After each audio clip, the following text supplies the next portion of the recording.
Texas, 1875. The unforgiving summer sun beat down on the dusty streets of Cottonwood Springs like God's own judgment. Folks said the West was where men came to reinvent themselves or to disappear entirely. For Rylan Zachariah, it had been a little of both. At 25, Rylan had already lived several lifetimes worth of hardship. His lean frame carried muscle earned through honest labor, his square jaw perpetually dusted with light stubble no matter how often he shaved. Eyes the color of a summer storm watched the world with cautious appraisal, having learned early that the frontier gave nothing freely and took everything it could. No point in getting attached to anything out here, he often told himself. Or anyone. That belief had served him well since he'd left home at 16. The West was no place for sentimentality, only survival. A man rode alone, worked alone, and if fortune smiled, died with his boots on before age or illness could claim him slowly. Rylan had seen too many good men broken by the false promise of frontier love, women who couldn't handle the hardship, who wilted under the harsh conditions, or worse, who left when winter came and took a man's heart with them. Rylan adjusted his hat as he guided his dun gelding down the main street, dust kicking up with each hoof fall. Cottonwood Springs was supposed to be just another waypoint, somewhere to stock up on supplies before heading north with a cattle drive. He worked for the Circle Z Ranch now, no relation to his surname, which always drew skeptical glances when he introduced himself to new trail bosses. Just passing through, he murmured to himself, a personal reminder. Just like always, the town was larger than he expected, boasting not only the standard saloon and general store but a proper hotel, a milliner's shop, and even a small restaurant that wasn't attached to the saloon. Signs of permanence that made Rylan uneasy. People building lives here meant people believing in futures. He preferred not to think too far ahead. He dismounted outside the general store, tying his horse to the hitching post with practiced efficiency. What he didn't expect was the commotion coming from inside, raised voices, one in particular cutting through the usual murmur of commerce. "That is simply unacceptable, Mr. Holcomb. I won't pay double what you charged Mrs. Peterson just last week for the same quantity of flour." The voice was feminine but firm, carrying authority despite its youth. Rylan hesitated at the doorway, considering whether to return later, but his need for coffee and ammunition outweighed his desire to avoid other people's disputes. He pushed through the door to find a standoff between the shopkeeper, a balding man with spectacles perched on a bulbous nose, and a young woman whose presence seemed to fill the small store despite her average height. "Miss Abernathy, I've explained the situation. The shipment was delayed by Indian troubles and I had to pay extra to the freight company for the risk.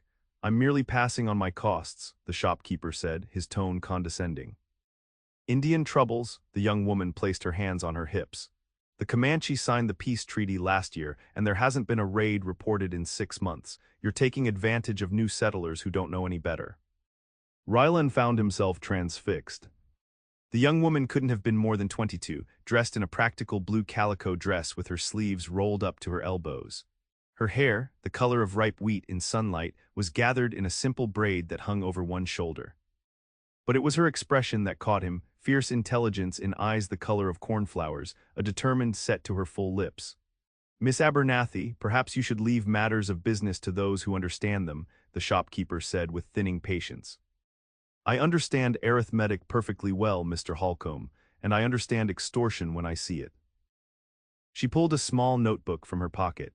"I've kept records of your pricing for 6 months. Would you like me to show the sheriff how your Indian trouble markup only seems to apply to homesteaders from the Pearson settlement? Not to mention the widows whose husbands left them land." The shopkeeper's face flushed red. Several other customers who had been pretending not to listen suddenly became very interested in the confrontation. "Are you threatening me, young lady?" "Your father would." "My father would expect me to stand up for what's right," she interrupted. "Now, will you sell me the flour at the fair price or shall I take my business, and that of the entire Pearson settlement, elsewhere?" "Perhaps to Riverton." The mention of the neighboring town made the shopkeeper pale. After a tense moment, he muttered, "Fine, $4 for the sack, but don't expect any special treatment in the future." "I don't want special treatment," she replied evenly. "Just fairness." Only after the shopkeeper grudgingly measured out flour into her sack did the young woman seem to notice Rylan standing by the door. Their eyes met, and for a fleeting moment, Rylan felt something unexpected, admiration. He quickly looked away, uncomfortable with the feeling. He busied himself gathering his supplies while the woman completed her transaction, but as she turned to leave, balancing her heavy purchase, the sack slipped. Rylan moved without thinking, catching it before it hit the floor. "Thank you," she said, surprise evident in her voice. "Ma'am." He tipped his hat, intending it as a dismissal, but she didn't move away. "I don't recognize you." New to Cottonwood Springs, her directness startled him. "Just passing through, heading north with the Circle Z drive next week." Rylan didn't know why he was offering information. He usually kept interactions brief.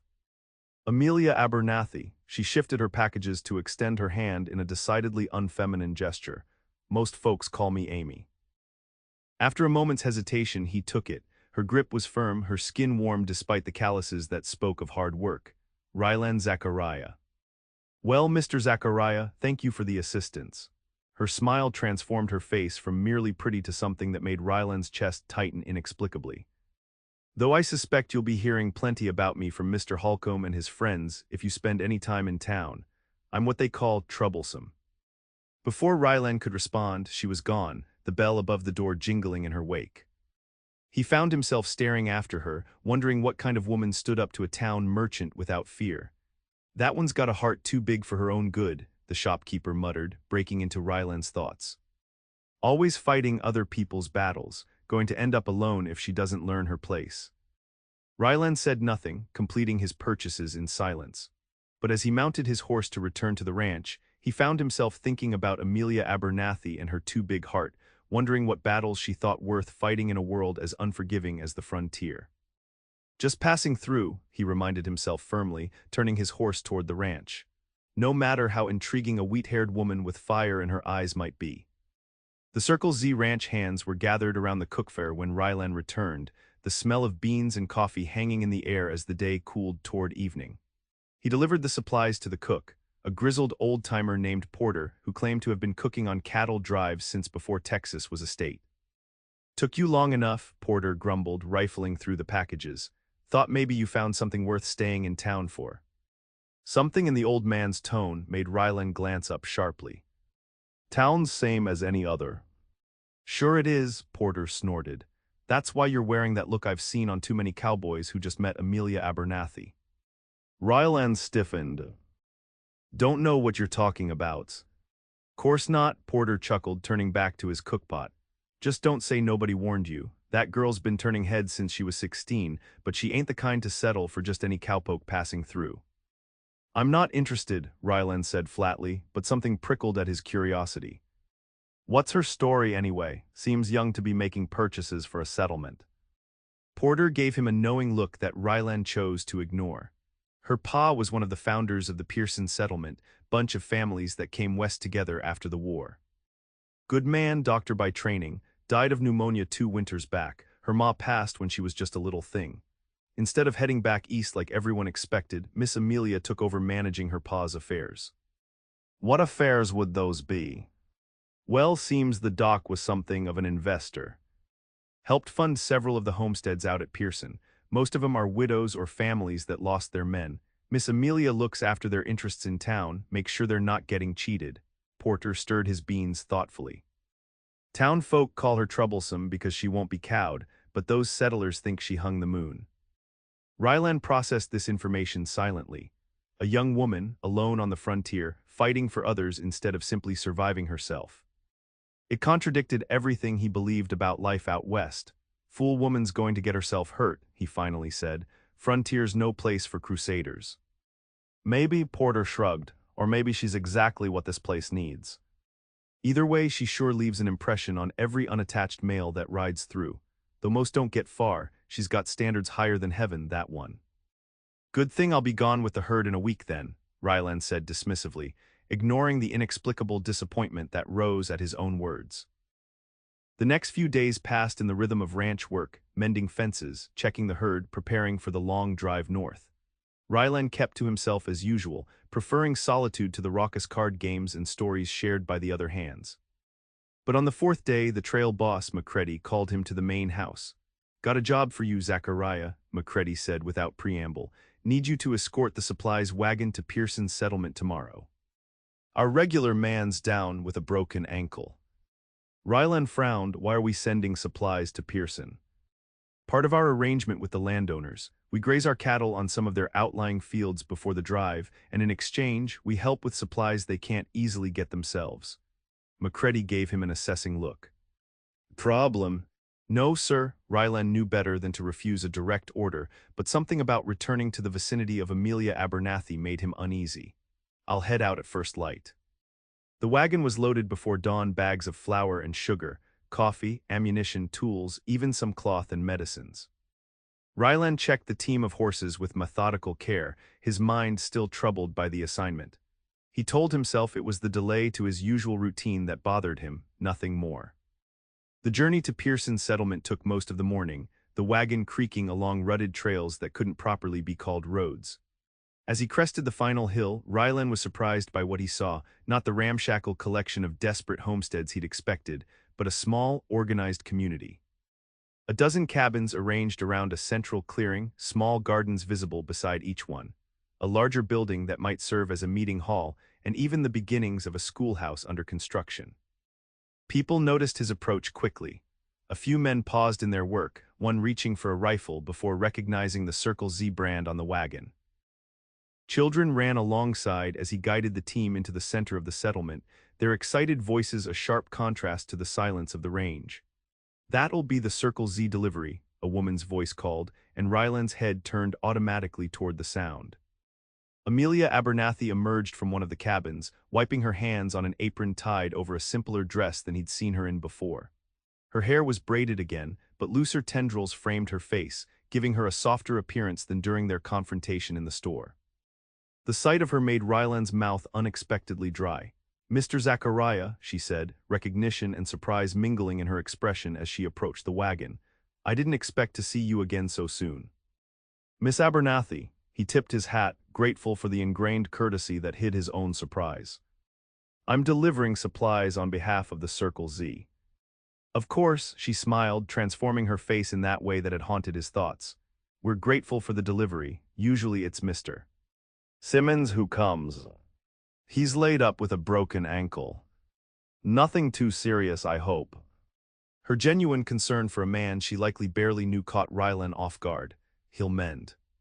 "Well, you're just in time for dinner, Mrs. Hudson always cooks enough to feed an army when it's delivery day." She gestured toward the meeting hall. "The men can unload while you eat, unless you're in a hurry to get back."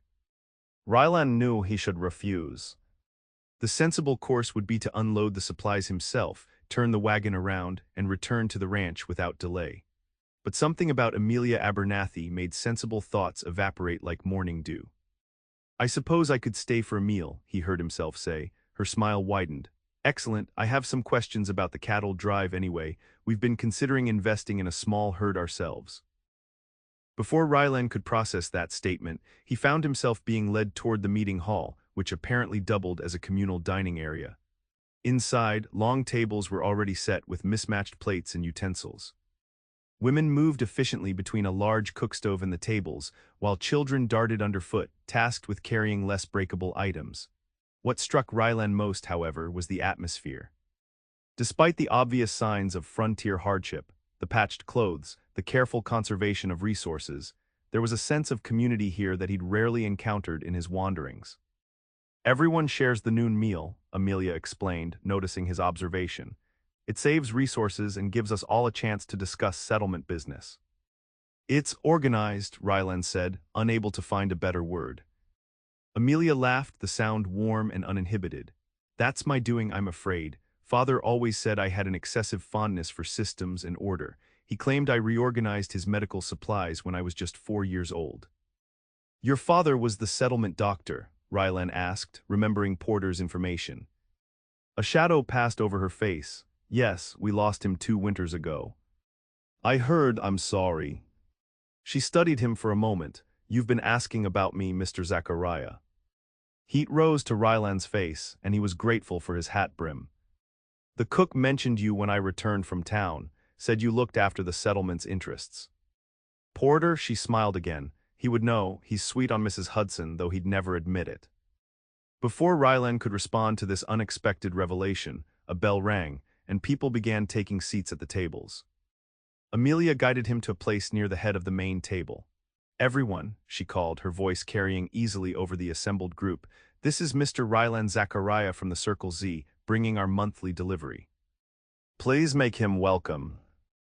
Faces turned toward him with varying degrees of curiosity and warmth.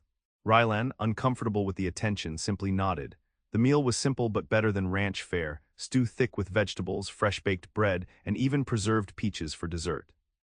Throughout the meal, Amelia asked thoughtful questions about ranching and cattle drives, displaying a practical knowledge that surprised him. "You're serious about starting a herd," he realized halfway through the conversation. Of course, she served him another helping of stew without asking. "We need to diversify. Crops are too dependent on weather, but cattle can be moved if necessary. Plus, the market is strong right now." "It's not easy work," Rylan warned, "especially for a settlement of your size." "We're stronger than we look, Mr. Zachariah." There was a hint of steel beneath her pleasant tone. "And we're not afraid of hard work." After the meal, Amelia insisted on showing him around the settlement. Rylan found himself introduced to a dizzying array of people: the widow Hudson who ran the communal kitchen, a former schoolteacher establishing classes for the children, a carpenter working on the new schoolhouse, families working shared garden plots. "Most came west with dreams of independence," Amelia explained as they walked. "But we've found we do better together than alone. Each family has their own home and land, but we share labor and resources where it makes sense." "And they follow your lead," Rylan observed. It wasn't a question, he'd seen how the settlers deferred to her despite her youth. Amelia looked uncomfortable for the first time. "I simply help organize. My father was respected here, and I've tried to honor his memory by continuing his work." "Your father organized the settlement this way."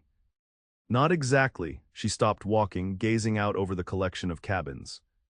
"When father died, many thought the settlement would fail. 3 families left immediately. Those who stayed were mostly women with children, the elderly, or the injured, those who couldn't easily start over elsewhere." Her expression grew distant with memory. "I found my father's ledgers. He'd invested nearly everything we had in these people, in their land. The smart choice would have been to sell the loans, take what money I could recover, and return east to my mother's family." "But you didn't." "No," Amelia's gaze met his, clear and unwavering. "These people had given everything to build a life here. They just needed help organizing, pooling resources, establishing trade. They needed someone to believe in them." The simple conviction in her voice stirred something in Rylan's chest, an emotion he couldn't name, but that felt dangerously like admiration. "Most people out here are just trying to survive," he said, his voice rougher than intended. "Looking out for yourself is hard enough without taking on others' troubles." Amelia studied him with those perceptive blue eyes. "Is that what you do, Mr. Zachariah, just survive?" The question hit closer to home than Rylan was comfortable with. Before he could formulate a response, a commotion near the edge of the settlement caught their attention. A rider was approaching at speed, his horse lathered despite the cool spring air. He reined in sharply near where they stood. "Miss Amelia," the man called, breathless, "there's men at the north boundary, 4 of them. They're claiming Carson's land belongs to them. They've got guns." Amelia's expression hardened instantly. "Is Mrs. Carson at the cabin?" "Yes, ma'am, her and the children." "Alert the men's." "No one approaches alone." She turned to Rylan, her voice calm despite the tension evident in her posture. "Mr. Zachariah, I apologize for the interruption, but I need to handle this." "What's happening?" Rylan asked, instinctively checking the revolver at his hip. "Land grabbers, most likely." Amelia was already moving toward a small cabin where a horse was tethered. They try this every few months, target homesteads on the outskirts, usually those without men present. They forge documents or simply rely on intimidation. "And you're going to do what exactly?" Rylan followed her, a sense of alarm growing as she untied the horse with practiced efficiency. "Explain to them that Mrs. Carson's claim is legal and registered with the territorial office." Amelia gathered her skirts to mount, "and remind them that this settlement stands together." Rylan caught the horse's bridle. "These men are armed." "So are we." For the first time, he noticed the rifle scabbard attached to her saddle. "This isn't your fight," he said, though even as the words left his mouth, he knew they were false. Everything about Amelia Abernathy said this was exactly her fight. "Every threat to this settlement is my concern, Mr. Zachariah." Her voice was level but firm. Now, you're welcome to return to the Circle Z, but I need to go. Rylan hesitated only a moment. I'll come with you. Relief flashed briefly across her face before determination replaced it. Thank you, we'll ride together. 10 minutes later, they approached a small homestead cabin at the northern edge of the settlement's lands. 4 men on horseback faced the cabin's porch, where a woman stood with a shotgun held inexpertly across her body. Even from a distance, Rylan could see her hands shaking. The men turned at their approach. They were a rough-looking bunch, dusty from the trail with hard eyes that evaluated Rylan and Amelia with cold calculation. Mrs. Carson, Amelia called as they drew closer, her voice carrying clear authority, are you and the children all right? We're fine, Miss Amelia, the woman replied, her voice steadier than her hands. These men say they have papers showing this is their land.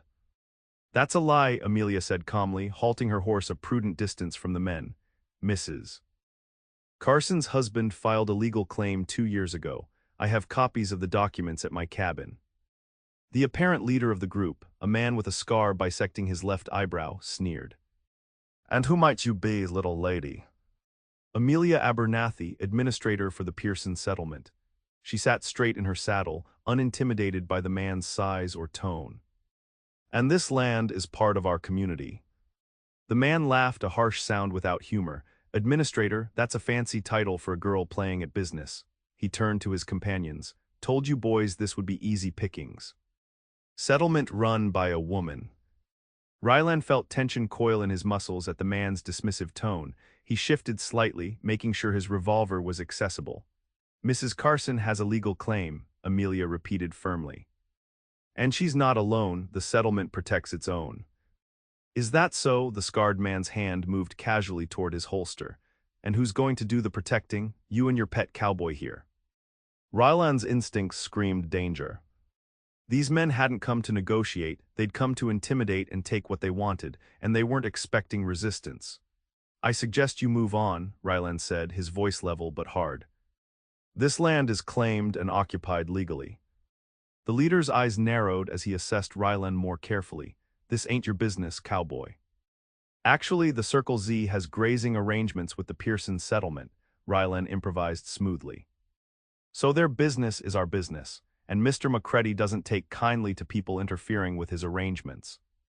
The mention of the Circle Z, one of the largest operations in the area, caused a subtle shift in the men's demeanor. The leader glanced at his companions, some unspoken communication passing between them. Before he could respond, the sound of approaching horses drew everyone's attention. 5 men from the settlement appeared over the rise, all armed with grim expressions. The odds had suddenly shifted, and the intruders knew it. Seems we might have been misinformed about this parcel, the leader said after a tense moment, his tone falsely casual. We'll check our papers again. That would be wise, Amelia replied coolly. And while you're at it, check the papers for the Johnson and Whitaker homesteads as well. They're also legally filed, with copies at both the territorial office and the settlement records. The man's expression darkened at the implication that she knew exactly where they might target next, but he offered only a curt nod before wheeling his horse around. His companions followed suit, casting baleful glances over their shoulders as they rode away. Rylan released a breath he hadn't realized he was holding. Beside him, Amelia's composure remained intact, though he noticed her hands trembling slightly on the reins. Mrs. Carson, she called, please pack some essentials for yourself and the children. You'll stay in the settlement proper until we're sure they won't return. Yes, Miss Amelia, relief filled the woman's voice as she lowered the shotgun. As the settlement men organized helping Mrs. Carson, Amelia turned to Rylan. For a moment her carefully maintained composure cracked, revealing genuine worry beneath. Thank you for your assistance, she said quietly. Your presence made a difference. You would have handled it regardless, Rylan replied, finding he meant it, but I'm glad I was here. Her smile was smaller than usual, but no less affecting. As am I. They rode back to the settlement in companionable silence, each lost in thought. Rylan found himself reassessing everything he'd believed about life on the frontier. Here was a community not just surviving but supporting each other, led by a young woman whose heart encompassed all of them. By the time they reached the central clearing, the sun was beginning its descent. Rylan knew he should return to the ranch. McCready would be expecting the wagon back before dark. "I should go," he said as they dismounted. "Of course." Amelia nodded, though he thought he detected disappointment in her eyes. "Thank you again, Mr. Zachariah, for everything today." "Rylan," he corrected, surprising himself. "My friends call me Rylan." Her smile returned in full force, transforming her face in that way that made his heart stutter. "And are we friends, then?" "I believe we might be," he admitted, the words feeling foreign on his tongue. Friendship wasn't something he sought on the frontier. "Well, Rylan," she said, his name sounding different in her voice, "the Circle Z hands are always welcome at our Sunday dinners. In case you find yourself with free time before your cattle drive." The invitation hung between them, weighted with possibilities that both thrilled and terrified him. "I'll keep that in mind," he finally said, not quite a commitment but not a refusal either. As he drove the wagon back to the ranch, Rylan couldn't stop thinking about Amelia Abernathy and the settlement she protected. About a community built on mutual support instead of mere survival. About a woman whose courage matched her compassion, and for the first time in years he wondered what it might be like to stop just passing through. True to his word, Rylan returned to the Pearson settlement that Sunday, and the next. Each visit revealed more about Amelia and her community, how she'd established a system for sharing labor and resources, how she kept meticulous records of each family's contributions and needs, how she'd organized trade arrangements with neighboring settlements to everyone's benefit.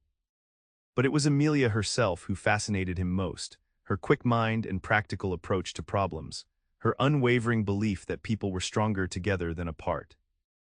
The way she listened to everyone with equal attention, from the oldest grandmother to the youngest child. She challenged everything Rylan thought he knew about surviving the frontier. In her world, survival wasn't enough. People deserved to thrive, to build something meaningful together. 2 weeks before the cattle drive was set to begin, Rylan found himself sitting beside Amelia on the porch of her small cabin. The evening was cool, stars beginning to appear in the darkening sky. "Will you return after the drive?" she asked, breaking a comfortable silence. The directness of her question, so characteristic of her, made him smile. "I hadn't planned to," he admitted. "I usually follow the work where it leads." "And where has that taken you so far?" Rylan considered the question. "All over, I suppose. Texas mainly, parts of New Mexico territory." "Colorado for a season. Looking for something in particular?" The question struck deeper than she likely intended. What had he been looking for all these years of wandering? He'd told himself it was the freedom of the open range, the simplicity of ranch work, but sitting here with Amelia's quiet presence beside him, those reasons felt hollow. "Not looking for anything," he finally said, "just not staying in one place long enough to get attached." "And why is attachment something to be avoided?" Her voice was gentle, but the question cut to the heart of him. Rylan stared out at the settlement, watching as people moved between cabins in the last light of day. Families gathering for evening meals, children being called home from play, a community preparing for night together. "Because it hurts when you lose what you're attached to," he said at last, the words emerging from some deep place he rarely acknowledged. "And out here, loss is guaranteed." Amelia was quiet for a long moment. "My father used to say that grief is the price we pay for love, but he also said it was always worth the cost." "Is that what you believe?" "I do." She turned to face him fully, her expression earnest in the fading light. "The people here have all experienced terrible losses, but they've found something worth building, worth fighting for, together." "And you? What have you found worth fighting for?" Her gaze held his unwavering. "A place where people aren't alone with their burdens, where we remember that being human means needing each other." She paused, then added softly, "I think maybe you've been alone with your burdens for too long, Rylan." The words settled into him like stones dropping into still water, sending ripples through defenses long maintained. Before he could respond, a call from the meeting hall announced evening prayers were beginning. Amelia stood, smoothing her skirts. "Will you join us?" Rylan hesitated, then nodded, following her toward the gathering community. As they walked, her hand brushed his, perhaps accidentally, perhaps not, and he found himself catching it in his own, their fingers intertwining with a rightness that frightened and exhilarated him in equal measure. Her smile in the gathering dusk was all the confirmation he needed that she felt it too, this unexpected connection, this possibility of something he'd convinced himself didn't exist on the frontier. The week before the cattle drive was set to begin, disaster struck the Pearson settlement. A spring storm unleashed torrential rain that swelled the creek beyond its banks, flooding the lower fields and washing away newly planted crops. Rylan arrived to find the community mobilized, men digging drainage ditches, women moving stores to higher ground, children helping where they could. Amelia was in the thick of it, her dress mudded to the knees as she directed efforts with calm efficiency. When she saw Rylan, relief washed over her face. "Thank heaven," she said, hurrying to him. "We need every able body. The southeast field is completely underwater, 3 families' crops lost." Without hesitation, Rylan dismounted. "Put me where you need me most." She squeezed his arm in silent gratitude before directing him to help reinforce the banks protecting the remaining fields. He worked alongside the settlement men for hours, muscles burning from the labor of moving earth and stone. But there was satisfaction in the work, in being part of something larger than himself, in protecting what these people had built. By nightfall, the immediate crisis had passed, though the damage was severe. Gathered in the meeting hall, faces drawn with exhaustion, the settlement took stock. "We've lost nearly half our spring planting," reported a weathered farmer named Ellis. And the seed stock for replanting was damaged when the storage shed flooded. Murmurs of concern rippled through the gathered families. Rylan, standing near the back, watched Amelia. She listened carefully to each report, her expression grave but composed. "What are our options?" she finally asked, looking around the room. "We could try to purchase new seed," suggested Mrs. Hudson. "But this late in the season, it'll be expensive if we can find it at all." "And we'd need to pay cash," added another settler. "No one will extend credit after a flood like this." "Could we survive on what we've harvested and stored from last year?" asked a young mother, a sleeping child in her arms. Amelia consulted a ledger she kept with her. "Possibly with strict rationing, but it would leave us nothing to trade, nothing to sell for supplies we can't produce ourselves." The room fell silent as the implications settled over everyone.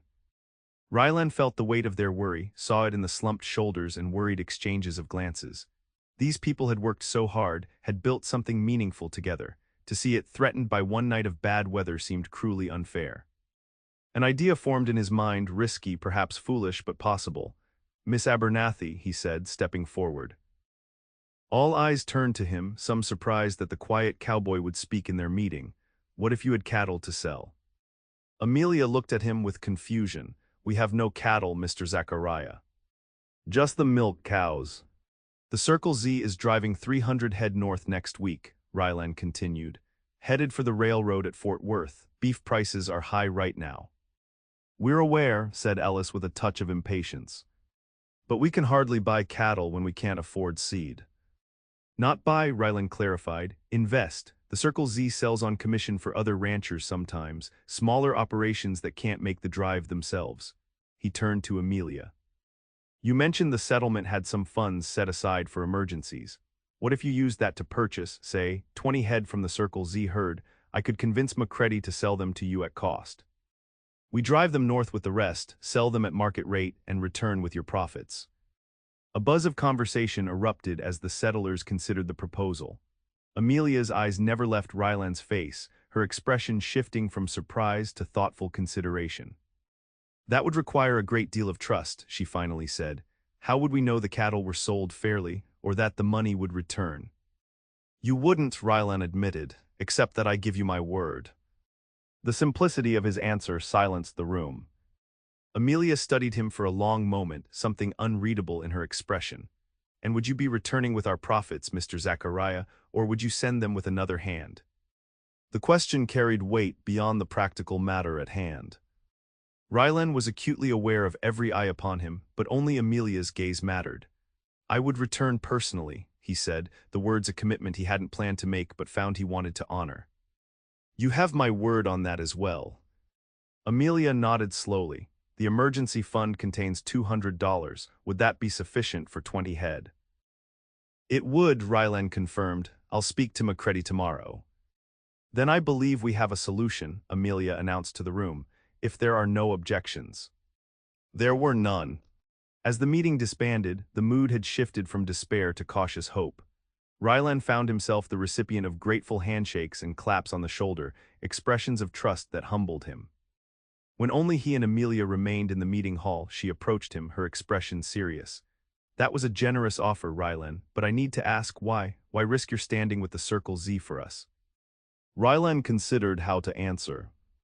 The simple truth was that he couldn't bear to see her settlement suffer, couldn't stand by while Amelia faced the possibility of failure. But admitting that meant acknowledging feelings he scarcely understood himself. Because what you've built here matters, he finally said, and because sometimes people need help carrying their burdens. She smiled at his echo of her own words from weeks before. Even so, it's a significant risk for you. If anything goes wrong. It won't, he assured her. I'll make sure of it. Amelia stepped closer, close enough that he could see the gold flecks in her blue eyes. Then I have something to give you to seal our agreement.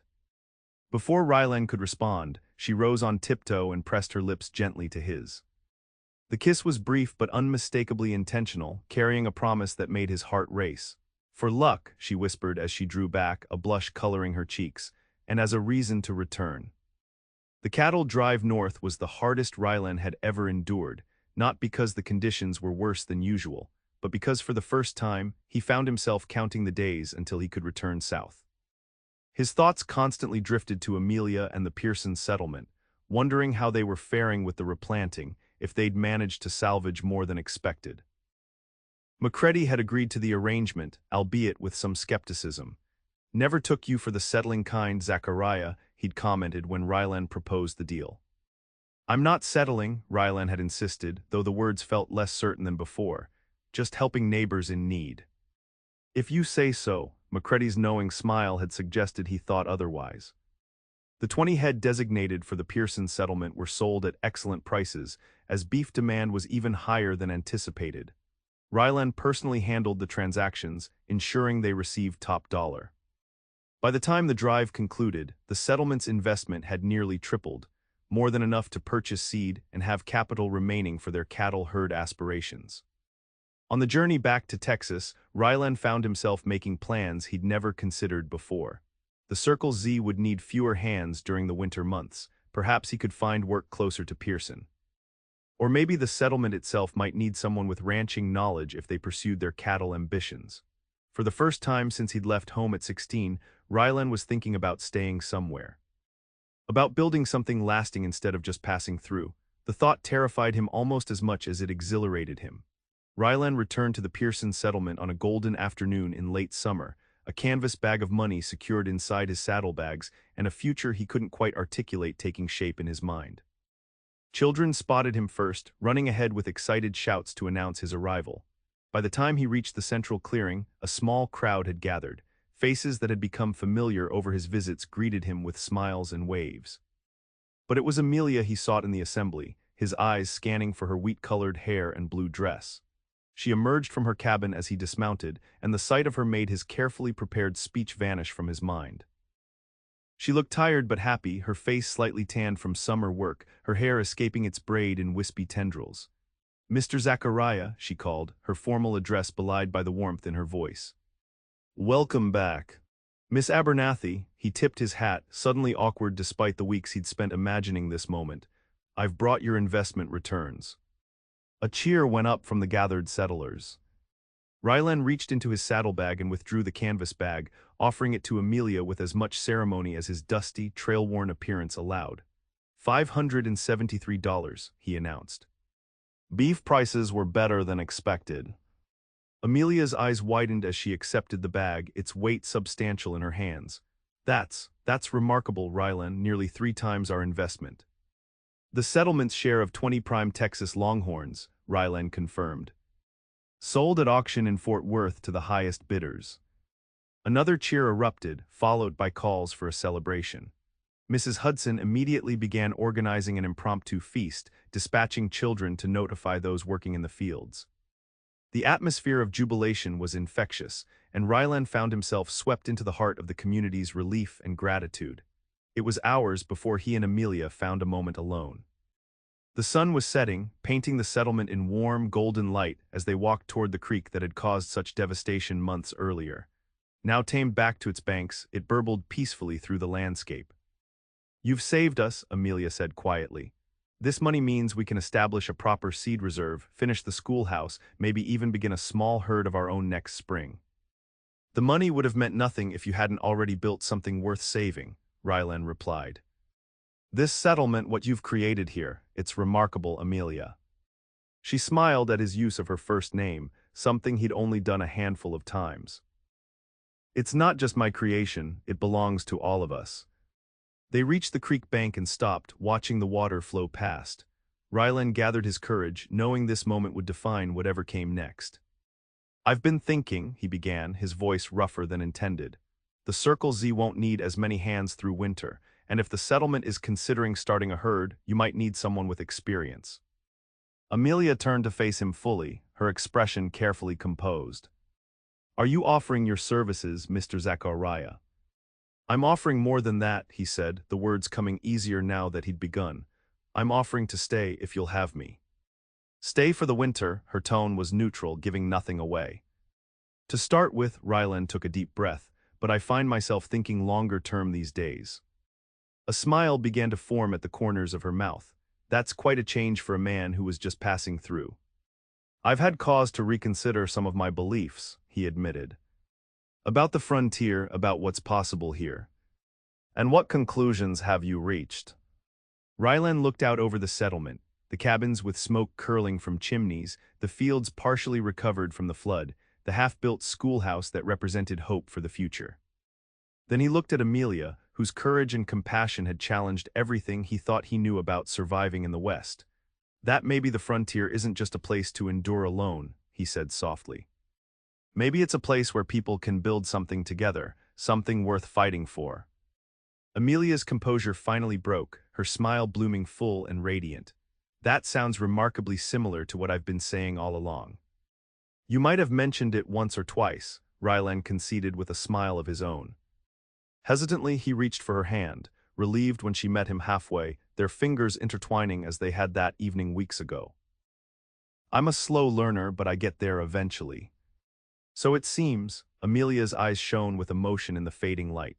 And now that you've reached this conclusion, what exactly are you proposing, Rylan Zachariah? The directness of her question was so perfectly Amelia that Rylan couldn't help but laugh. I'm proposing that I stay, that I help this settlement build its future. And that, if you're willing, I court you properly, with the intention of building a life together. A life together, she repeated, as if testing the words. That would certainly give the town gossips something to talk about. Amelia Abernathy with her too big heart and the cowboy who couldn't resist it. Is that what they say about you? That your heart is too big? Among other things, she shrugged lightly. That I'm troublesome, that I'll never find a husband because no man wants a woman who speaks her mind so freely. That I should have gone back east after father died. They're wrong, Rylan said firmly. Your heart isn't too big, it's exactly the right size, big enough to hold an entire settlement. Big enough to help a lonely cowboy remember what it means to belong somewhere. Amelia's eyes glistened with unshed tears. Are you certain, Rylan? This life, it isn't easy. We face challenges every season. It's not the freedom of the open range. I've had freedom, he said, raising their joined hands to his lips and pressing a kiss to her knuckles. What I haven't had is a home. The word hung between them, weighted with promise. Amelia stepped closer, her free hand coming to rest against his chest. Then welcome home, Rylan Zachariah, she whispered, rising on tiptoe as she had the day he left, her lips meeting his in a kiss that felt like a beginning. As the sun set over the Pearson settlement, Rylan finally understood what he'd been searching for in all his years of wandering. Not freedom from attachment, but the courage to believe in something larger than survival. In a community built on mutual support, in a love strong enough to weather the hardships of the frontier, in a woman whose heart was big enough to show him the way home, true to his word, Rylan stayed through the winter. He helped the settlement prepare for the cold months ahead, using his knowledge of ranching to improve their livestock shelters and feed storage.